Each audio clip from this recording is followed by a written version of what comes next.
नमस्कार, सलाम, आदाब। मैं हूँ शाहरुख और स्वागत करता हूँ आपका अपने YouTube channel Khan education hub पर। आज के अपने इस वीडियो में हम भारतीय इतिहास के सबसे विवादित बादशाह औरंगज़ेब आलमगीर के बारे में पढ़ेंगे। इस वीडियो में हम तमाम एग्ज़ाम में आने वाले प्रश्नों के बारे में विश्लेषण करेंगे और ये भी जानेंगे कि पीछे के एग्ज़ाम में कौन से प्रश्न औरंगज़ेब से संबंधित आए हुए हैं। इसके साथ साथ भारत के एक मशहूर बादशाह के जीवन के बारे में भी इस वीडियो में पढ़ेंगे। अगर ये वीडियो आपको अच्छा लगे तो इस वीडियो को शेयर करें और लाइक करें। कमेंट में ये बताइए वीडियो आपको कैसा लगा और चैनल सब्सक्राइब करना न भूलें। बिना देरी किए चलो शुरू करते हैं आज का अपना वीडियो। सबसे पहले हम जान लेते हैं औरंगज़ेब का पूरा नाम। इनका पूरा नाम अब्दुल मुज़फ़्फ़र मोहिउद्दीन मोहम्मद औरंगज़ेब बहादुर शाह आलमगीर पातशाह गाजी था। इनका अन्य नाम औरंगज़ेब आलमगीर और इसी नाम से ये इतिहास में प्रसिद्ध हुए। इनका जन्म 4 नवंबर सन 1618 ईस्वी को दाहोद गुजरात में हुआ और इनकी मृत्यु अहमदनगर के पास 3 मार्च सन 1707 ईस्वी को हुई। इनके पिता का नाम बादशाह शाहजहाँ था और इनकी माता का नाम मुमताज़ महल था। इनकी पत्नी का नाम राबिया दुर्रानी था। इसके साथ साथ इनकी और भी कई सारी पत्नियां थीं। इनकी संतानों की अगर हम बात करें तो इनकी पुत्री का नाम जेबुनिसा था। पुत्र थे सुल्तान मोहम्मद, शहज़ादा मुअज़्ज़म, शहज़ादा आज़म, शहज़ादा अकबर और कामबख्श। उपाधि जिनके बारे में हम पहले ही पढ़ चुके हैं, इनकी उपाधि औरंगज़ेब आलमगीर थी। इनकी राज्य सीमा उत्तर भारत और मध्य भारत के बीच में थी। इन्होंने लगभग 31 जुलाई सन 1658 ईस्वी से 3 मार्च सन 1707 ईस्वी तक लगभग 49 ईयर्स भारत पर शासन किया। इनका राज्याभिषेक 15 जून सन 1659 ईस्वी को लाल किला दिल्ली में हुआ। इन्होंने लाहौर की बादशाही मस्जिद जो 1674 ईस्वी में और बीवी का मकबरा औरंगाबाद में, इसके साथ साथ मोती मस्जिद जो कि दिल्ली में है, इनके द्वारा निर्माण कार्य करवाया गया। इनके पूर्वाधिकारी का नाम था शाहजहाँ जो इनके पिता भी हैं। उत्तराधिकारी बहादुर शाह प्रथम हुए। राजघराना सबको पता है, इनका राजघराना मुग़ल था। इनका मकबरा खुलदाबाद जो कि वर्तमान महाराष्ट्र में है। संबंधित लेख है, ये मुग़ल काल से संबंधित है और इसमें जो तथ्य लिए गए हैं वो अरबी, फ़ारसी और तुर्की किताबों से लिए गए हैं। अब हम इनके जीवन परिचय और इनके जीवन के बारे में जानने की कोशिश करेंगे। औरंगज़ेब का जन्म 4 नवंबर सन 1618 ईस्वी को गुजरात के दाहोद नामक स्थान पर मुमताज़ महल के गर्भ से हुआ था। औरंगज़ेब के बचपन का अधिकांश समय नूरजहाँ के पास बीता जो इनकी दादी थी। 1643 ईस्वी में औरंगज़ेब को 10,000 जात व 4,000 सवार का मनसब प्राप्त हुआ। ओरछा के जुझार सिंह के विरुद्ध औरंगज़ेब को प्रथम युद्ध का अनुभव प्राप्त हुआ। उन्होंने सबसे पहले युद्ध ओरछा के जुझार सिंह के विरुद्ध किया। 18 मई 1637 ईस्वी को फारस के राजघराने की दिलरास बानो बेगम के साथ औरंगज़ेब का पहला निकाह हुआ। इनकी पहली बीवी का नाम दिलरास बानो बेगम था। 1636 ईस्वी से 1644 ईस्वी व 1652 ईस्वी से 1657 ईस्वी तक औरंगज़ेब गुजरात, मुल्तान एवं सिंध का गवर्नर रहा। 3 जगह का गवर्नर औरंगज़ेब को बनाया गया। आगरा पर कब्जा कर जल्दबाजी में औरंगज़ेब ने अपना राज्याभिषेक अब्दुल मुज़फ़्फ़र मोहिउद्दीन मुज़फ़्फ़र औरंगज़ेब बहादुर आलमगीर के नाम से अपना राज्याभिषेक 31 जुलाई सन 1658 ईस्वी को दिल्ली में करवाया। खजुआ एवं देवराय के युद्ध में सफल होने के बाद 15 मई सन 1659 ईस्वी को औरंगज़ेब ने दिल्ली में प्रवेश किया, जहां शाहजहाँ के शानदार महल में जून 1659 ईस्वी को औरंगज़ेब का दूसरी बार राज्याभिषेक हुआ। औरंगज़ेब का 2 बार राज्याभिषेक हुआ। कितनी बार? 2 बार। औरंगज़ेब का 2 बार राज्याभिषेक हुआ। पहला 1658 ईस्वी में और दूसरा 1659 ईस्वी में इनका राज्याभिषेक हुआ। औरंगज़ेब के सिंहासनारूढ़ होने पर फारस के शाह ने मैत्री स्वरूप बुदाग बेग के नेतृत्व में एक दूत मंडल औरंगज़ेब के दरबार में भेजा। अब हम बात करते हैं औरंगज़ेब के व्यक्तित्व के बारे में। औरंगज़ेब का व्यक्तित्व कैसा था? औरंगजेब पवित्र जीवन व्यतीत करता था। अपने व्यक्तिगत जीवन में वह एक आदर्श व्यक्ति था। वह उन सब दुर्गुणों से सर्वत्र मुक्त था जो एशिया के राजाओं के सामान्यतः थे। वह यति के जैसा जीवन जीता था। खाने पीने, वेशभूषा और जीवन की अन्य सभी सुविधाओं में वह बेहद संयम बरतता था। प्रशासन के कार्यों में व्यस्त रहते हुए भी वह अपनी ज़रूरतों को पूरा करने के लिए धार्मिक पुस्तक कुरान की नकल करके और टोपियाँ सीखकर कुछ पैसा कमाने का समय निकाल लेता था।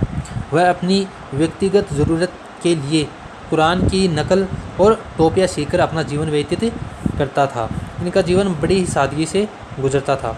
अब हम बात करें हम राज्य विस्तार की। औरंगजेब का राज्य किन किन प्रदेशों पर था? तो औरंगजेब ने अपने साम्राज्य विस्तार के अंतर्गत औरंगजेब ने सर्वप्रथम असम को अपने अधिकार में करना चाहा। सबसे पहले औरंगजेब ने असम राज्य को अपने अधिकार क्षेत्र में लाने का प्रयास किया। उसने मीर जुमला को बंगाल का सूबेदार नियुक्त किया और उसे असम को जीतने की जिम्मेदारी सौंपी। असम को जीतने की जिम्मेदारी मीर जुमला को सौंपी गई। 1 नवंबर सन 1661 को मीर जुमला ने कूच बिहार की राजधानी को अपने अधिकार में ले लिया। कूच बिहार वर्तमान में पश्चिमी बंगाल राज्य में है। उसे अपने अधिकार में 1661 ईस्वी को ले लिया। असम पर उस समय अहोम जाति के लोग शासन कर रहे थे। असम में उस वक्त अहोम, जो कि मुगल खानदान की तरह एक खानदान था, अहोम जाति के लोग शासन कर रहे थे। मीर जुमला ने अहोमों को परास्त कर 1662 ईस्वी में गढ़गांव पर कब्जा कर लिया। 1662 ईस्वी में मीर जुमला ने असम को जीत लिया। कालांतर में असम के आंतरिक संघर्ष का फ़ायदा उठाकर मुगलों ने सन 1670 ईस्वी को कामरूप, जो कि असम की राजधानी थी, शेष असम पर पुनः अधिकार कर लिया। कामरूप को छोड़कर 1670 ईस्वी तक मुगलों ने असम के तमाम क्षेत्र पर कब्जा कर लिया। अब हम बात करें औरंगजेब के दक्षिण की नीति की। औरंगजेब की दक्षिण की नीति के विषय में इतिहासकारों का मानना है कि अलग अलग इतिहासकारों का अलग अलग मानना है, जिसमें पहला मानना है कि अपनी साम्राज्यवादी प्रवृत्ति के कारण दक्षिण की राज्य को औरंगजेब जीतना चाहता था। ये एक बादशाह या राजा की मूल प्रवृत्ति होती है कि वह साम्राज्यवादी होता है, वह अपने राज्य क्षेत्र को अधिक से अधिक बढ़ाना चाहता है। यही नीति औरंगजेब की थी। शाहजहाँ की भांति दक्कन के प्रति औरंगजेब की नीति थी अंशतः राजनीतिक हित से और अंशतः धार्मिक विचारों से प्रभावित। दक्षिण के प्रति औरंगजेब की नीति कुछ तो राजनीति से प्रेरित थी और कुछ धर्म से प्रेरित थी। दक्षिण में मराठा शक्ति का शिवाजी के नेतृत्व में वहाँ के शिया संप्रदाय के सुल्तानों के सहयोग से दिन प्रतिदिन उत्थान हो रहा था। दक्षिण में 2 महान शक्तियाँ थी, जिसमें एक था शिवाजी, जिसने औरंगजेब से अपनी पूरी ज़िंदगी में संघर्ष किया, और दूसरा था दक्षिण के शिया संप्रदाय से संबंधित राज्य। इस कारण भी औरंगजेब ने दक्षिण राज्यों को कुचलना चाहा। इस मत का समर्थन आधुनिक इतिहासकार करते हैं और आधुनिक इतिहासकार इसी मत का समर्थन करते हैं। औरंगजेब के दक्षिण में सैनिक अभियान के पीछे उपरोक्त कारण ही विद्यमान थे। जो उपरोक्त 2 कारण बताए गए हैं, राजनीतिक, धार्मिक और शिवाजी और शिया संप्रदाय से संबंधित जो राज्य थे दक्षिण में, उनको कुचलना, ये इनके प्रमुख कारण थे दक्षिण भारत की राजनीति में हस्तक्षेप की। बात करें हम बीजापुर की। सिंहासन पर बैठने के उपरांत औरंगजेब ने बीजापुर के शासक आदिल शाह द्वितीय को 1657 ईस्वी में संधि की पालना न करने के कारण दंड देने के लिए जयपुर के राजा जय सिंह को 1665 ईस्वी में दक्षिण भेजा। बीजापुर के शासक आदिल शाह द्वितीय को परास्त करने के लिए जय सिंह को 1665 ईस्वी में दक्षिण भेजा। जय सिंह ने बीजापुर के पूर्व शिवाजी के खिलाफ महत्वपूर्ण लड़ाई में सफलता प्राप्त कर 1665 ईस्वी में पुरंदर की संधि की, जो कि एग्जाम की दृष्टि से बहुत ही महत्वपूर्ण है। बार बार ये प्रश्न पूछा जाता है कि पुरंदर की संधि किसके बीच हुई व पुरंदर की संधि कब हुई। पुरंदर की संधि शिवाजी और जयपुर के राजा जय सिंह के बीच में 1665 ईस्वी को हुई थी। पुरंदर के बाद जय सिंह ने शिवाजी के सहयोग से बीजापुर पर नवंबर 1665 ईस्वी को आक्रमण कर दिया और ये आक्रमण शिवाजी के सहयोग से किया गया। प्रारंभिक सफलता से उत्साहित होकर जय सिंह ने कई गलत निर्णय लिए, जिस कारण वह बीजापुर पर अधिकार करने में असफल हुआ। प्रारंभ में जय सिंह को सफलता मिली, लेकिन वह कुछ महत्वपूर्ण फैसले लेने में असफल रहा, जिसके कारण बीजापुर पर वह अधिकार नहीं कर पाया। औरंगजेब ने नाराज़ होकर जयसिंह को 1666 ईस्वी में वापस अपने पास बुलाने का आदेश दिया। रास्ते में बुरहानपुर में 11 जुलाई 1666 ईस्वी को जयसिंह की मृत्यु हुई गई। जब वह दक्षिण से वापस आ रहा था तो 1666 ईस्वी को जयसिंह की मृत्यु बुरहानपुर में हुई। ये क्वेश्चन भी पीछे की एग्ज़ाम में पूछा जा चुका है। दिसंबर 1672 ईस्वी में आदिल शाह की मृत्यु हो गई और 1672 में आदिल शाह की भी मृत्यु हो गई। उसके अल्पवयस्क पुत्र सिकंदर आदिल शाह बीजापुर का सम्राट बना। उसके समय में बीजापुर में दो गुट, एक खवास खां के नेतृत्व में व दूसरा बहलोल खां के नेतृत्व में सक्रिय था। दोनों गुटों ने आंतरिक मतभेद का फ़ायदा उठाकर मुगल सूबेदार बहादुर खां को 1676 ईस्वी में बीजापुर पर आक्रमण किया, परंतु अभियान असफल रहा।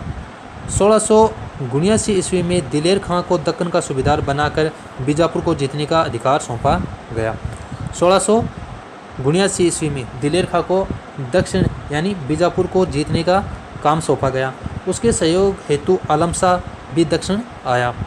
आलम शाह जो कि औरंगजेब का पुत्र था, परंतु इन दोनों को भी असफलता का सामना करना पड़ा। ये दोनों भी सफल नहीं हो पाए। अप्रैल 1658 ईस्वी में शाहजहां आजम के नेतृत्व में मुगल सेना ने बीजापुर पर आक्रमण किया और 1685 में फिर बादशाह औरंगजेब के पुत्र आजम के नेतृत्व में मुगल सेना ने बीजापुर पर आक्रमण किया। कई महीनों तक दुर्ग का घेरा रखने पर भी कोई सफलता नहीं मिलने पर 13 जुलाई 1685 ईस्वी को स्वयं सम्राट औरंगजेब ने आक्रमण की कमान अपने हाथों में ले ली और आखिरकार 1685 ईस्वी में औरंगजेब ने बीजापुर को जीतने का बेड़ा स्वयं अपने ऊपर ले लिया। परिणाम स्वरूप 1685 ईस्वी को बीजापुर के सिकंदर आदिल शाह ने आत्मसमर्पण कर दिया और 1685 ईस्वी में बीजापुर को मुगलों ने जीत लिया। औरंगजेब ने सिकंदर शाह का स्वागत किया और उसे खान का पद दिया तथा 1 लाख रुपये वार्षिक पेंशन दी और उसे दौलताबाद के दुर्ग में कैद करवा दिया। औरंगजेब ने 1685 ईस्वी में बीजापुर को जीतकर वहाँ के शासक सिकंदर शाह को दौलताबाद के दुर्ग में कैद करवा दिया और 1 लाख रुपये की पेंशन दी, जहाँ 1700 ईस्वी में उसकी मृत्यु हो गई। सिकंदर शाह की मृत्यु 1700 ईस्वी में हुई। अंततः बीजापुर मुगलों के अधिकार में आ गया और अंत में 1700 ईस्वी में बीजापुर मुगलों के अधिकार में आ गया। अब हम बात करें गोलकुंडा की, जो कि दक्षिण का एक प्रसिद्ध राज्य था। 1656 ईस्वी में गोलकुंडा के सुल्तान एवं मुगल सम्राट के बीच हुई संधि की अवहेलना करने, मुगलों के साथ संघर्ष में बीजापुर व मराठों का सहयोग करने तथा हीरे जवाहरात सोने चांदी के खानों की भरमार के कारण ही औरंगजेब ने गोलकुंडा पर अधिकार करने का निर्णय लिया। गोलकुंडा जो कि दक्षिण का एक प्रसिद्ध राज्य था, उसे संधि की अवहेलना और बीजापुर युद्ध में बीजापुर और मराठों का सहयोग करने के जुर्म में उसे औरंगजेब ने गोलकुंडा पर अधिकार करने का निर्णय लिया। गोलकुंडा पर औरंगजेब के सैनिक अभियान के समय वहाँ का अयोग्य व विलासप्रिय शासक अबुल हसन था। जब औरंगजेब ने गोलकुंडा पर आक्रमण किया तो वहाँ का शासक अबुल हसन था।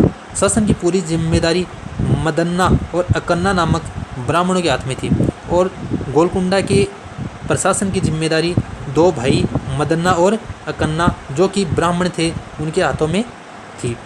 औरंगजेब ने जुलाई 1685 ईस्वी में मुअज्जम को खान जहां के साथ गोलकुंडा पर अधिकार के लिए भेजा। 1685 ईस्वी में औरंगजेब ने अपने पुत्र मुअज्जम को खाने जहां के साथ गोलकुंडा पर अधिकार करने के लिए भेजा।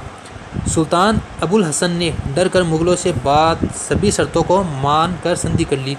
जो कि पहले ही बताया जा चुका है कि सुल्तान अबुल हसन एक विलासी व डरपोक शासक था। उसने मुगलों के साथ संधि कर ली, परंतु कालांतर में सुल्तान ने संधि की अवहेलना करना आरंभ कर दिया और धीरे धीरे उसने संधि की बातों को मानने से इनकार करना शुरू कर दिया, जिस कारण से स्वयं सम्राट औरंगजेब ने फरवरी 1687 ईस्वी को आक्रमण कर बागडोर संभालते हुए लगभग 8 महीने के अथक प्रयास के बाद भी सफलता नहीं मिली तो औरंगजेब ने अब्दुल गनी नामक एक अफ़गान सरदार को लालच देकर फाटक खुलवा लिया और 1697 ईस्वी को दुर्ग पर अधिकार कर लिया। अंततः 1697 ईस्वी को औरंगजेब ने गोलकुंडा के दुर्ग पर अधिकार कर लिया। सुल्तान को 50,000 रुपये की पेंशन देकर दौलताबाद के किले में कैद करा दिया गया। साथ ही गोलकुंडा को पूर्ण विलय मुगल साम्राज्य में हो गया और 1697 ईस्वी में गोलकुंडा को मुगल साम्राज्य का अभिन्न हिस्सा बना लिया गया। इस प्रकार कहा जाता है कि जिस प्रकार अकबर ने असीरगढ़ का किला सोने की कुंजियों से खोला, उसी प्रकार औरंगजेब ने गोलकुंडा का किला सोने की कुंजियों से खोला। अकबर ने असीरगढ़ के किले को भी अपनी चतुराई से जीता था। अब हम बात करें मराठों से संघर्ष। गोलकुंडा और बीजापुर के बारे में हम पढ़ चुके हैं। अब हम पढ़ते हैं औरंगजेब ने मराठों से किस प्रकार संघर्ष किया। मुगलों से शिवाजी का पहला संघर्ष 1656 ईस्वी में हुआ, जब शिवाजी ने अहमदनगर व जूनार के किले पर आक्रमण किया। मुगलों से शिवाजी का पहला आमना सामना 1656 ईस्वी में हुआ, जब शिवाजी ने अहमदनगर के किले व जूनार के किले पर आक्रमण किया। 1659 ईस्वी को शिवाजी ने बीजापुरी सरदार अफजल खां को हराया। अफजल खां, जो कि बीजापुर का एक सैनिक कमांडर था, जिनका नाम अफजल खां था, शिवाजी ने उन्हें 1659 ईस्वी में मार दिया। 1663 ईस्वी में मुगल सरदार शाइस्त खां को भी पराजित कर दिया। शिवाजी ने 1663 ईस्वी को शाइस्त खां को पराजित किया। शिवाजी की दक्षिण की बढ़ती शक्ति को कुचलने के लिए औरंगजेब ने जय सिंह को दक्षिण भेजा, जो कि अपने राज्य राजस्थान के जयपुर के राजा थे। जय सिंह शिवाजी के मध्य 22 जून 1665 ईस्वी को प्रसिद्ध पुरंदर की संधि हुई। हम पहले ही पढ़ चुके हैं कि पुरंदर की संधि शिवाजी व जय सिंह के मध्य 1665 ईस्वी को हुई। संधि की शर्त के अनुसार, संधि में कुछ शर्तें थी, जिनके अनुसार शिवाजी ने 4 लाख होने वाले 23 किले मुगलों को सौंप दिए। शिवाजी के पास 35 किले थे, कुल 35 किले थे, जिसमें से 24 उन्होंने मुगलों के सुपुर्द कर दिए और अपने पुत्र संभाजी को मुगल सेवा में भेजकर जय सिंह के कहने पर स्वयं 1666 ईस्वी को आगरा के किले में दीवान आम में औरंगजेब के समक्ष प्रस्तुत हुए। 1666 में वह खुद औरंगजेब के समक्ष आगरा के किले में औरंगजेब के समक्ष प्रस्तुत हुए। यहाँ से शिवाजी को कैद कर जयपुर भवन में रखा गया। ये क्वेश्चन भी आया हुआ है कि शिवाजी को कैद कर कहाँ रखा गया, तो इनको कैद करके जयपुर भवन में रखा गया, जहाँ से शिवाजी फरार हो गए और कुछ दिनों के बाद शिवाजी वहाँ से फरार हो गए। इसके बाद शिवाजी 3 वर्षों तक मुगलों के साथ शांतिपूर्वक रहे। औरंगजेब ने उन्हें सजा राजा की उपाधि तथा बरार में एक जागीर दी तथा उनके पुत्र संभाजी को पंच हजारी सरदार के पद पर नियुक्त किया। औरंगजेब ने शिवाजी को राजा का पद दिया और उनके पुत्र को 5000 सवार का पद देकर सरदार की उपाधि दी। शिवाजी ने रायगढ़ में 16 जून 1674 ईस्वी को अपना राज्याभिषेक करवाकर छत्रपति की उपाधि धारण की। शिवाजी ने 1674 ईस्वी को अपना राज्याभिषेक रायगढ़ के किले में करवाया और छत्रपति की उपाधि धारण की। 14 अप्रैल 1680 को उनकी मृत्यु के बाद उनका पुत्र संभाजी मराठा शासक बना। 1680 को शिवाजी की मृत्यु हो गई। इनकी मृत्यु के पश्चात इनका पुत्र शंभूजी या संभाजी मराठा शासक बना। औरंगजेब ने एक संघर्ष में 1 मार्च 1689 ईस्वी को उसकी हत्या कर रायगढ़ पर अधिकार कर लिया। 1689 ईस्वी को औरंगजेब ने संभाजी को या शंभूजी को हराकर उनकी हत्या कर दी और रायगढ़ के किले पर अधिकार कर लिया। औरंगजेब को मराठों के संघर्ष में काफ़ी धन जन की हानि सहनी पड़ी। नेपोलियन प्रथम कहा करता था, स्पेन के फोड़े ने मेरा नाश किया, वैसे ही दक्षिण के फोड़े ने औरंगजेब का नाश कर दिया। नेपोलियन, जो कि फ्रांस का प्रसिद्ध राजा था, उसने स्पेन की लड़ाई में बहुत कुछ खो दिया था। उसने कहा था कि स्पेन के फोड़े ने मेरा नाश कर दिया, वैसे ही औरंगजेब को दक्षिण के फोड़े ने औरंगजेब का नाश कर दिया। औरंगजेब के पतन के साथ साथ इसने मुगल साम्राज्य के पतन का मार्ग भी प्रशस्त कर दिया। दक्षिण की नीति ने औरंगजेब के ख़त्म कर दिया। एक तरह से कहे, औरंगजेब की दक्षिण की नीति ने मुगल साम्राज्य को पतन की ओर अग्रसर किया। बात करें हम औरंगजेब के विरुद्ध हुए महत्वपूर्ण विद्रोह। औरंगजेब के खिलाफ कई विद्रोह हुए, जिनमें महत्वपूर्ण है विद्रोह के महत्वपूर्ण कारण उनका राजत्व सिद्धांत। विद्रोह का महत्वपूर्ण कारण था इनका राजत्व सिद्धांत था उनकी धार्मिक असहिष्णुता, जो कि वह कट्टर मुस्लिम था। किसानों के विद्रोह के पीछे भूमि में जुड़े हुए विवाद, सिखों के विद्रोह के पीछे धार्मिक कारण थे, राजपूतों के विद्रोह के पीछे उत्तराधिकार की समस्या, अफगानों के विद्रोह के पीछे एक अलग अफगान राज्य के गठन की भावना कार्य कर रही थी। तो इनके विरुद्ध विद्रोह के कई महत्वपूर्ण कारण थे। बात करें हम जाट विद्रोह की। धार्मिक असहिष्णुता एवं किसान विरोधी नीतियों के कारण जाट विद्रोह हुआ और ये पहला विद्रोह था जो औरंगजेब के खिलाफ हुआ और ये मथुरा से शुरू हुआ और जाट नेता गोकुला या गोकुल के नेतृत्व में 1669 ईस्वी को प्रारंभ हुआ। मुगल सेनापति अब्दुल नबी के विद्रोह को कुचलने के प्रयास में मारा गया। मुगल सेनापति अब्दुल नबी जो जाट विद्रोह को कुचलने के प्रयास में मारा गया। मुगल फौजदार हसन अली खां के नेतृत्व में मुगल सेना ने गोकुल को पकड़कर उसके शरीर को कई भागों में बांट डाला। गोकुल को पकड़ उसकी हत्या कर दी। 1686 ईस्वी में जाट नेता राजा राम व रामचेरा ने जाट विद्रोह का नेतृत्व किया। गोकुल के बाद राजा राम ने 1686 ईस्वी में जाट आंदोलन का नेतृत्व किया। राजा राम ने मुगल सेनानायक मुनीर खां की हत्या कर सिकंदरा में स्थित अकबर के मकबरे में भी लूटपाट की और राजा राम ने अकबर के मकबरे को लूटा और कहते हैं कि अकबर की हड्डियों को खोद कर वह जला भी दिया। अकबर की हड्डियों को खोद कर उसने जला दिया। औरंगजेब के पुत्र बिदरबख्श व आमेर नरेश बिसनसिए के एक विशाल मुगल सेना के साथ भेजा। अपने पुत्र औरंगजेब ने अपने पुत्र बिदरबख्श और आमेर नरेश बिसनसिए को एक मुगल सेना के साथ भेजा। इन दोनों को जाट के खिलाफ 1689 ईस्वी में सफलता मिली और उन्होंने राजा राम के जाट विद्रोह को दबा दिया और राजा राम संघर्ष में मारा गया। राजा राम के बाद उसके भतीजे चूड़ामन या चूड़ामन ने जाट विद्रोह का नेतृत्व संभाला। राजा राम के बाद उसके भतीजे ने जाट आंदोलन का नेतृत्व संभाला। चूड़ामन ने स्वतंत्र भरतपुर राज्य की नींव डाली। भरतपुर राज्य की स्थापना चूड़ामन जाट ने की। यह औरंगजेब के अंतिम समय तक जाट विद्रोह का नेतृत्व करता रहा। औरंगजेब की नीति के विरुद्ध दूसरे सशस्त्र विद्रोह का नेतृत्व बुंदेला राजा छत्रसाल ने किया। औरंगजेब की नीति के विरुद्ध एक विद्रोह छत्रसाल ने भी किया जो कि बुंदेला के शासक थे। शिवाजी के दृष्टांत से प्रोत्साहित होकर छत्रसाल ने साहस और स्वतंत्रता का जीवन व्यतीत करने का सपन देखा। उसने मुगलों पर कई विजय प्राप्त की तथा पूर्वी मालवा में अपने लिए एक स्वतंत्र राज्य स्थापित करने में सफल रहा और मालवा में छत्रसाल ने अपना एक स्वतंत्र राज्य स्थापित किया। वह शिवाजी से प्रेरित था। अब हम बात करें सिख विद्रोह की। हमने जाट विद्रोह की बात कर ली, अब हम पढ़ते हैं सिख विद्रोह के बारे में। 16वीं शताब्दी में सिख संप्रदाय की स्थापना गुरु नानक ने की थी। गुरु नानक सिख संप्रदाय के प्रथम गुरु माने जाते हैं। सिखों के चौथे गुरु रामदास ने के समय गुरुत्व का पद पैतृक हो गया और रामदास ने गुरु का पद पैतृक कर दिया, यानी इनके बाद इनका पुत्र सिख गुरु बनेगा। अमृतसर के प्रसिद्ध स्वर्ण मंदिर का निर्माण उन्हीं के समय में हुआ। स्वर्ण मंदिर का निर्माण गुरु रामदास के समय में हुआ था, जिसके लिए सम्राट अकबर ने भूमि उपलब्ध करवाई थी और स्वर्ण मंदिर के लिए भूमि उपलब्ध अकबर ने करवाई थी। गुरु अर्जुन देव के समय में प्रसिद्ध सिख ग्रंथ गुरु ग्रंथ साहिब का संकलन हुआ और गुरु ग्रंथ साहिब का संकलन अर्जुन देव के समय में हुआ। गुरु अर्जुन देव ने सिख संप्रदाय को दृढ़ता प्रदान करने का प्रयास किया। विद्रोही शहजादे खुसरो को गुरु ने अपना आशीर्वाद दिया और विद्रोही शहजादे खुसरो जो कि औरंगजेब का पुत्र था, उसे अर्जुन देव ने अपना आशीर्वाद दिया, जिसकी वजह से 1606 ईस्वी में जहांगीर ने गुरु अर्जुन देव को फांसी दे दी। गुरु अर्जुन देव के पुत्र गुरु हरगोविंद सिंह ने शाहजहाँ के विरुद्ध विद्रोह कर उनकी सेना को 1628 ईस्वी में परास्त किया। गुरु हरगोविंद सिंह ने शाहजहाँ को 1628 ईस्वी में पराजित किया।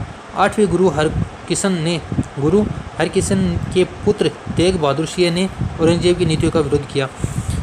औरंगजेब की नीतियों का विरोध गुरु तेग बहादुर ने किया तथा इस्लाम धर्म स्वीकार करने का विरोध किया। औरंगजेब ने उसे इस्लाम धर्म स्वीकार करने के लिए कहा, लेकिन उसने इस्लाम धर्म स्वीकार करने से इनकार कर दिया, जिसकी वजह से उन्हें दिल्ली में कैद कर 1765 ईस्वी में मार दिया गया। गुरु तेग बहादुर को इस्लाम धर्म स्वीकार न करने के लिए औरंगजेब ने 1765 ईस्वी में फांसी पर लटका दिया। तेग बहादुर ने अपना धर्म जीवन से अधिक पसंद किया। उनके बारे में प्रसिद्ध उक्ति है कि उन्होंने अपना सर दिया, साड़ नहीं दिया।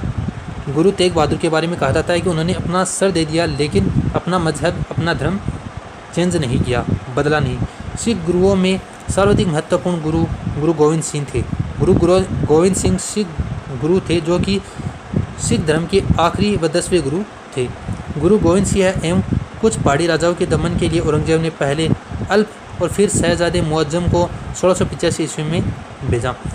गुरु गोविंद सिंह का दमन करने के लिए 1685 ईस्वी को बादशाह औरंगजेब ने शहजादे मुअज्जम को भेजा। मुअज्जम और फिर शहजादे मुअज्जम को 1685 ईस्वी में भेजा। मुअज्जम पहाड़ी राजाओं को दबाने में सफल हुआ, परंतु गुरु गोविंद सिंह के साथ अपने संघर्ष में असफल होकर उसने शांति समझौता किया। मुअज्जम ने पहाड़ी राजाओं को तो दबा दिया लेकिन गुरु गोविंद सिंह के साथ वह असफल था और उसके साथ संधि करनी पड़ी। गुरु गोविंद ने पाहुल प्रणाली को आरंभ किया। इस प्रणाली में दीक्षित होने वाले व्यक्ति को खालसा कहा गया। गुरु गोविंद सिंह ने पाहुल प्रणाली का आरंभ किया और इस प्रणाली में जो दीक्षित होता उसे खालसा कहा गया। खालसा पंथ की स्थापना गुरु गोविंद सिंह ने 1699 ईस्वी में की। ये भी एक महत्वपूर्ण प्रश्न है जो बहुत बार एग्जाम में पूछा जा चुका है।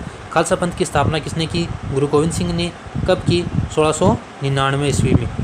उनके धर्म में दीक्षित होने वाले व्यक्ति को पंच ककार, जिनमें केस, कंगा, कृपाण, कच्छ और कड़ा ग्रहण करना पड़ता था।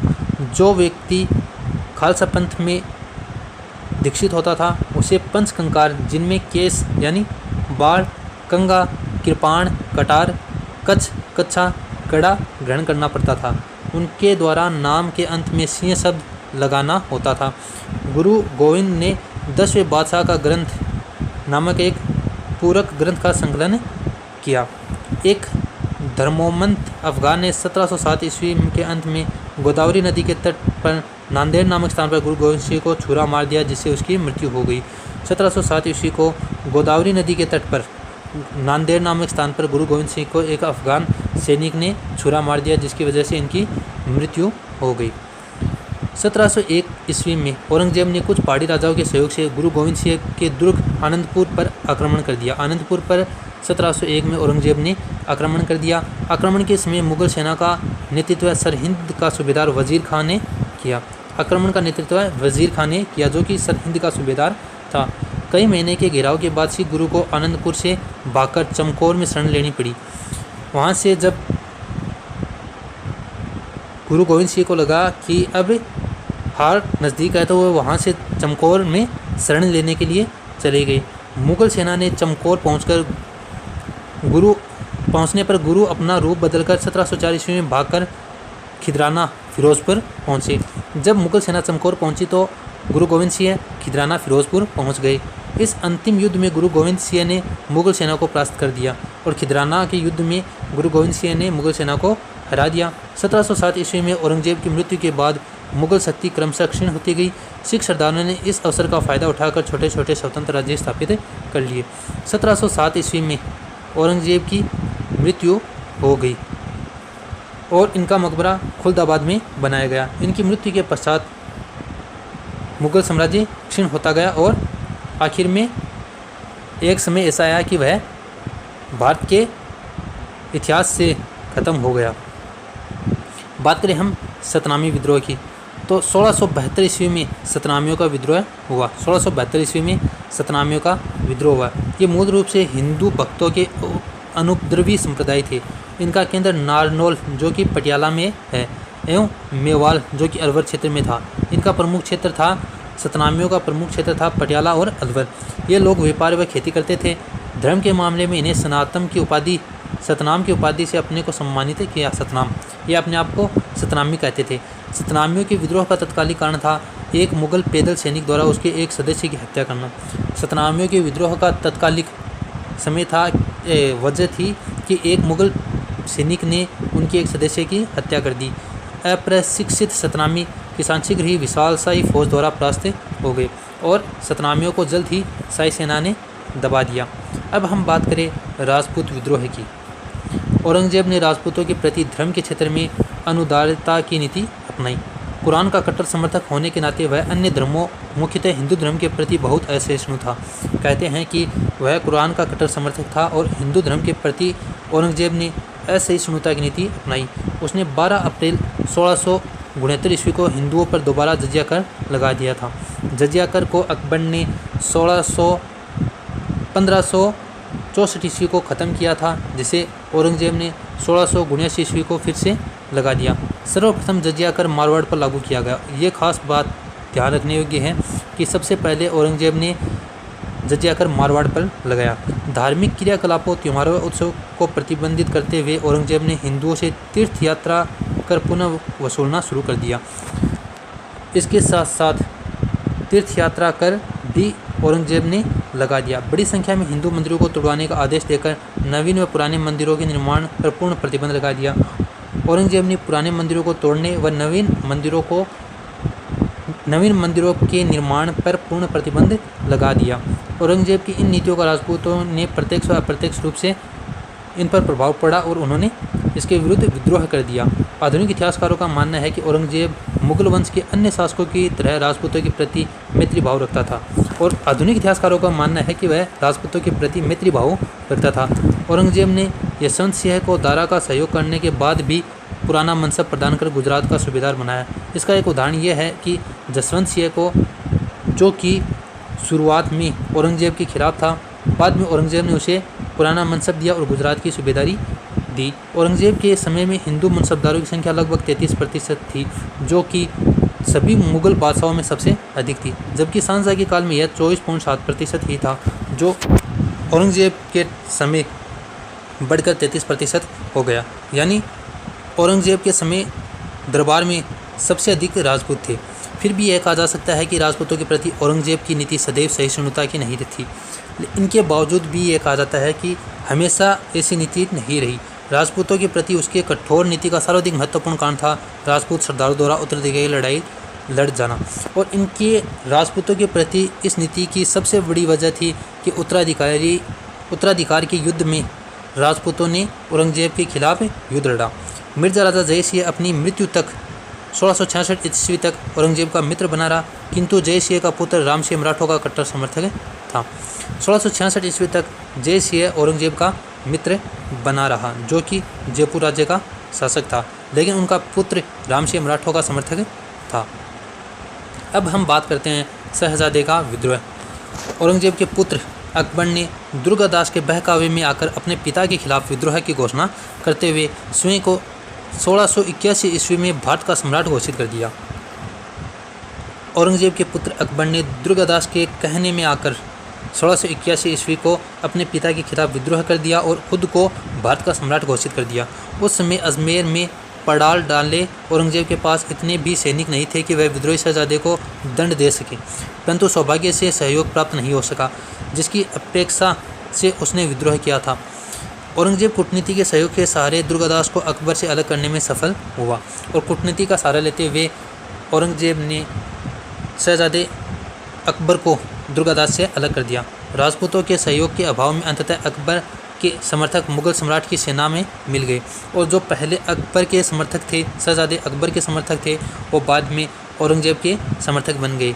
यह सब जनवरी 1681 के अजमेर के दोराहा नामक स्थान पर हुआ। दोराहा नामक स्थान पर यह सब घटना घटी, जहां पर दोनों ओर की सेनाएं आमने सामने थी। अकबर राजपूतों की सहायता से निराश होकर अंततः शिवाजी के पुत्र शंभू जी के पास चला गया, और अकबर को अपेक्षित राजपूत सहयोग न मिलने पर वह शिवाजी के पुत्र शंभू जी के पास चला गया, जहां पर 1704 ईस्वी में उसकी मृत्यु हो गई। शहजादे अकबर की मृत्यु 1704 ईस्वी में हुई। अब हम बात करते हैं औरंगजेब की मेवाड़ के साथ संधि। तत्कालीन समय में मेवाड़ का राजा राजसिंह था। राजसिंह की मृत्यु के बाद उसका पुत्र जयसिंह मेवाड़ का शासक बना। 1681 ईस्वी को राणा जयसिंह व औरंगजेब के मध्य एक संधि हुई। 1681 में यह संधि 1681 में हुई थी। संधि की शर्तों के अनुसार औरंगजेब ने पूरा मेवाड़ जयसिंह को वापस दे दिया, और जो संधि हुई थी उसके अनुसार औरंगजेब ने पूरा मेवाड़ राज्य जयसिंह को दे दिया। जयसिंह ने राजपूतों पर जजिया कर हटाने के बदले में औरंगजेब को मादलपुर व बेदनूर का क्षेत्र दिया, और जयसिंह ने राजपूतों पर जजिया कर हटाने के लिए औरंगजेब को मादलपुर और बेदनूर का क्षेत्र दे दिया। जयसिंह को मुग़ल दरबार में 5000 का मनसबदार बनाया गया। सारे मुग़ल सैनिक मेवाड़ से वापस आ गए। कालांतर में औरंगजेब ने दक्षिण अभियान में जयसिंह को सहयोग देने के कारण उसे बेदनूर व मादलपुर क्षेत्र वापस कर दिए। धीरे धीरे जयसिंह ने जब दक्षिण अभियान में औरंगजेब का साथ दिया तो औरंगजेब ने बेदनूर व मादलपुर का क्षेत्र जयसिंह को वापस कर दिया। अब हम आखिर में बात करेंगे औरंगजेब की धार्मिक नीति, जिसकी वजह से ये सबसे विवादित बादशाह बना। सम्राट औरंगजेब ने इस्लाम धर्म के महत्व को स्वीकार करते हुए कुरान को अपने शासन का आधार बनाया। उनके शासन का आधार कुरान था। उसने सिखों पर कलमा खुदवाना, नौरोज़ का त्यौहार मनाना, भांग की खेती करना, गाना बजाना आदि पर रोक लगा दी, क्योंकि इन सब में इस्लाम ने इन सब पर पाबंदी लगाई है। 1663 ईस्वी में सती प्रथा पर प्रतिबंध लगा दिया। ये एक महत्वपूर्ण कदम था जो 1663 ईस्वी में औरंगजेब ने उठाया। उसने 1663 ईस्वी में सती प्रथा पर प्रतिबंध लगा दिया। तीर्थकर पुनः लगा दिया। अपने शासनकाल के 11वें वर्ष में झरोखा दर्शन, 12वें वर्ष में तुलादान प्रथा पर प्रतिबंध लगा दिए। यह भी इनका एक महत्वपूर्ण कदम था। झरोखा दर्शन 11वें वर्ष में, 12वें वर्ष में तुलादान प्रथा पर औरंगजेब ने प्रतिबंध लगा दिया। 1668 ईस्वी में हिंदू त्योहारों पर प्रतिबंध लगा दिया। 1699 ईस्वी में उसने हिंदू मंदिरों को तोड़ने का आदेश दिया। एक महत्वपूर्ण कथन है उनके बारे में कि 1699 ईस्वी में औरंगजेब ने हिंदू मंदिरों को तोड़ने का आदेश दिया। बड़े बड़े नगरों में औरंगजेब द्वारा मुहतसिब, जो कि सार्वजनिक सदाचार निरीक्षक थे, जो कि नैतिक लोगों को नैतिक जिम्मेदारी पहचानने के लिए इनको नियुक्ति की गई थी, जो एक सार्वजनिक सदाचार निरीक्षक के रूप में काम करते थे। जो व्यक्ति गलत कार्य करता था उसकी ये शिकायत करता था। इनकी नियुक्ति शाहजहां ने की, जिसे मुहतसिब कहा गया। 1669 ईस्वी में औरंगजेब ने बनारस के विश्वनाथ मंदिर और मथुरा के केशव देव मंदिर को तुड़वा दिया। बनारस के मंदिर और मथुरा के केशव देव मंदिर को 1659 ईस्वी में औरंगजेब ने तुड़वा दिया। उसने शरीयत के विरुद्ध लगाए जाने वाले लगभग 80 करों को समाप्त कर दिया। और एक महत्वपूर्ण कदम उसने ये उठाया कि जो 80 कर लिए जाते थे, जो कि शरीयत यानी कुरान व इस्लाम के विरुद्ध थे, उसने समाप्त कर दिया। इन्हीं में आबवाब के नाम से जाना जाने वाला रायदारी, परिवहन कर भी समाप्त कर दिया। पानडारी, जिन्हें चुंगी कर कहते हैं, वो भी समाप्त कर दिया। ये कर उसने समाप्त कर दिए। लगभग 80 कर उसने समाप्त कर दिए। औरंगजेब दारुल हर्ब, काफिरों का देश भारत को दारुल इस्लाम का देश में परिवर्तित करने को अपना महत्वपूर्ण लक्ष्य मानता था। वह भारत को एक इस्लामिक राष्ट्र बनाना चाहता था। अब हम बात करें औरंगजेब की मृत्यु की। औरंगजेब की मृत्यु 1707 ईस्वी में हुई थी। औरंगजेब के अंतिम समय में दक्षिण में मराठों का जोर बहुत बढ़ गया। उन्हें दबाने में शाही सेना को सफलता नहीं मिल रही थी, इसलिए सन 1683 ईस्वी में औरंगजेब स्वयं सेना के साथ दक्षिण गया। 1683 ईस्वी में औरंगजेब दक्षिण में मराठों की शक्ति को दबाने के लिए दक्षिण गया। वह राजधानी से दूर रहता हुआ अपने शासनकाल में लगभग अंतिम 25 वर्षों तक उसी अभियान में रहा, और अपने शासनकाल के अंतिम 25 वर्ष वह दक्षिण के अभियान में व्यस्त रहा। 50 वर्षों तक शासन करने के बाद उसकी मृत्यु अहमदनगर में 3 मार्च सन 1707 ईस्वी को हो गई। इनकी मृत्यु अहमदनगर में 3 मार्च 1707 ईस्वी को हुई। दौलताबाद में स्थित फ़कीर बुरहानुद्दीन की कब्र के अहाते में उसे दफनाया गया। इनकी कब्र दौलताबाद में है, जो कि प्रसिद्ध फ़कीर बुरहानुद्दीन गाजी की कब्र के पास है। उनकी नीति ने इतने विरोधी भाव पैदा कर दिए जिसके कारण मुगल साम्राज्य का अंत हो गया, और इनकी नीतियों की वजह से ही मुगल साम्राज्य का अंत हुआ। वर्तमान काल में विद्वानों ने औरंगजेब की नीति की आलोचना करते हुए उनके दुष्परिणामों का उल्लेख किया है। इनकी नीतियों का वर्तमान इतिहासकारों ने विरोध किया है। प्रोफेसर कादरी ने लिखा है, बाबर ने मुगल राज्य के भवन के लिए मैदान साफ किया, हुमायूं ने उसकी नींव डाली, अकबर ने उस पर सुंदर भवन खड़ा किया, जहांगीर ने उसे सजाया संवारा, शाहजहां ने उसे निवास कर आनंदित किया, किंतु औरंगजेब ने उसे विध्वंस कर दिया। ये लफ्ज़ हैं कादरी, प्रोफेसर कादरी के। बात करें हम डॉक्टर रामधारी सिंह के बारे में। उनका कथन है कि बाबर से लेकर शाहजहां तक मुगलों ने भारत की जिस सामाजिक संस्कृति को पाल पोस कर खड़ा किया, उसे औरंगजेब ने एक ही झटके में तोड़ डाला, और साथ ही साम्राज्य की कमर भी तोड़ दी। वह हिंदुओं का ही नहीं, सूफियों का भी दुश्मन था, और सरमद जैसे संत को उसने सूली पर चढ़ा दिया। औरंगजेब के पुत्र में बड़े का नाम मुअज्जम और छोटे का नाम आजम था। मुअज्जम औरंगजेब की मृत्यु के बाद मुगल सम्राट बना। औरंगजेब के बाद मुअज्जम बादशाह बना। अब हम बात करते हैं कुछ महत्वपूर्ण तथ्यों के बारे में। तत्कालिक समय में संगीतकार कौन थे? तो उनमें हैं सुखी सेन, दूसरे का नाम है कलावंत, कृपाराम, हयात, सरसनेन और रसबेन खान, ये संगीतज्ञ थे। अब तत्कालिक साहित्य के बारे में बात करें तो रफ़ी खां का मुंतखबुल उल तवारीख, जो कि रफ़ी खां ने लिखा था। मिर्ज़ा मोहम्मद काजिम ने आलमगीर नामा नामक ग्रंथ लिखा। मोहम्मद साकी खां का मुआसिर आलमगीरी नाम का एक प्रसिद्ध ग्रंथ है। सुजान राय ने खुलासतुल तवारीख नाम से एक प्रसिद्ध ग्रंथ लिखा। ईश्वर दास का फुतुहात आलमगीरी एक प्रसिद्ध ग्रंथ है। भीमसेन बुरहानपुरी का नुस्खा-ए-दिलखुशां, जो कि एग्ज़ाम की दृष्टि से महत्वपूर्ण है, बार बार पूछा जाता है। नुस्खा-ए-दिलखुशां किसकी कृति है? तो ये भीमसेन बुरहानपुरी की है। राज्य का वर्गीकरण, औरंगजेब के राज्य का वर्गीकरण 21 सूबों में विभक्त था। औरंगजेब ने अपने राज्य को 21 सूबों में विभक्त कर दिया था। 14 सूबे उत्तर भारत में थे, 6 दक्षिण भारत में और 1 अफगानिस्तान में। सैन्य प्रबंध, औरंगजेब के सैन्य प्रबंध में लगभग 60,000 घोड़े थे, 1 लाख पैदल सैनिक थे और 50,000 ऊँट और 3,000 हाथी इनकी सेना में थे। उल्लेखनीय कथन है कि संगीत की मौत हो गई। इनके औरंगजेब के समय में कहा जाता है कि संगीत की मौत हो गई। इनकी कब्र इतनी गहरी दफनाना ताकि आवाज़ आसानी से न निकल सके। इसे सादगी से मामूली सफ़ेद कपड़े में दफनाया जाए और कोई मकबरा न बनाया जाए। औरंगजेब